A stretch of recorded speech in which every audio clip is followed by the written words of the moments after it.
I showed you yesterday how the Union Bother boys were flexing their muscle in Victoria, supporting the Labor Premier Daniel Andrews by attempting to intimidate opposition leader Matthew Guy at his media conference with chants and protests and the like. But Guy wasn't dissuaded, of course, and the divisiveness of this display probably did more to hurt Andrews than help him. But later, when the two leaders squared off at the Sky News Herald Sun People's Forum, they were as nice as pie to each other in what was a fascinating but oh so polite exchange where both leaders did pretty well in political terms, and it turned out to be near enough to a low-scoring draw with the audience. Surprisingly, there was no attack on Andrews for his unnecessary, ineffective and draconian response to the pandemic. Not even Guy had a go at Andrews on this stuff, which just goes to show how strangely pandemic politics have played out in Victoria. I don't know whether the whole state has Stockholm syndrome or if Melbourne syndrome is a new variant of concern. But there were a couple of other observations that I'd make about last night. First, the audience focused quite prominently on an issue the media tends to ignore: debt. Debt naturally concerns me, as it does everybody. Like Margaret, was it? The first questioner may have something to do with the hair colour. My question's about debt as well.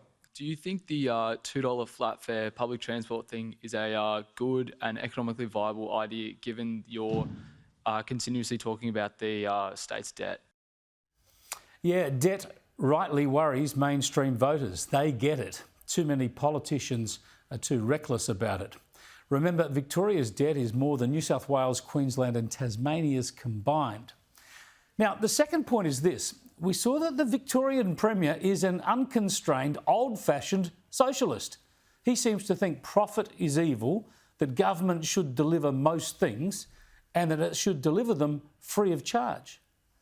And that's why we are proud to put forward a positive, optimistic plan for free kinder, more free TAFE courses, investing in more nurses, more AMBOs, and perhaps most importantly, from a cost of living point of view, bringing back the SEC. Government-owned renewable energy that's for people, not for profit. Yeah, Andrews doesn't seem to understand that it's the private sector that creates the economy, generates the jobs and the profits that pay the taxes and fund governments so they can deliver all the freebies that Andrews likes to hand out, up to and including free tampons for all women all the time. Andrews wants government involved in everything. For instance, we all know that government climate policies have ruined our electricity grid, creating a cost and supply crisis, yet Andrews comes up with this slogan masquerading as a solution. So we think the SEC coming back, government control, everybody owns it, renewable electricity that's about people, not profit. People, not profit, hey? There are three big problems with this response, none of which Guy pointed out in the People's Forum. First, it was Andrews, the Andrews Labor government, that sold off the last bit of the State Electricity Commission, the last big government-owned electricity asset. That was a 29% share in Snowy Hydro, so it was renewable to boot, but sold off all the same. Second, this all adds to costs. Andrews will have to tip in billions of dollars for many years to come to build thousands of wind turbines onshore and offshore, not to mention the transmission lines to connect them to the grid. So this is only going to push prices up. And thirdly, it won't provide reliable power. No one anywhere in the world has yet solved the problem of storing enough renewable energy to get us through the periods when the sun isn't shining and the wind isn't blowing.